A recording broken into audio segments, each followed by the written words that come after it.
讲到这囡仔的权利，昨呢是世界儿童人权日，中华关228人权馆的特当伫年尾的时阵，拢会来举办人权主题活动。今年的主题就是儿童人权，因是特别邀请到绘本作家来推出《白色的我》儿权故事册。除了自细汉来培养儿童权利的概念，嘛希望会当增加社会对儿权的关心。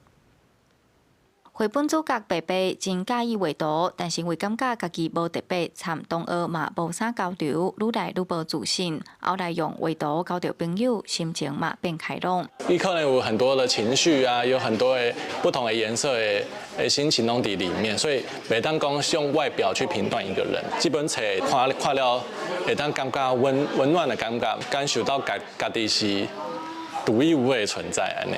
中华关228人权馆，逐年伫年尾拢会举办一系列人权主题活动。今年的主题是儿童人权，邀请中华关的绘本作家推出《白色的我》儿权故事册，希望用轻松的方式，让囡仔人明白维护家己的权利。人权对小朋友来讲，现在蛮重视的，也要教孩子。他虽然有人权，但是我们也是要教他说这个界限伫倒。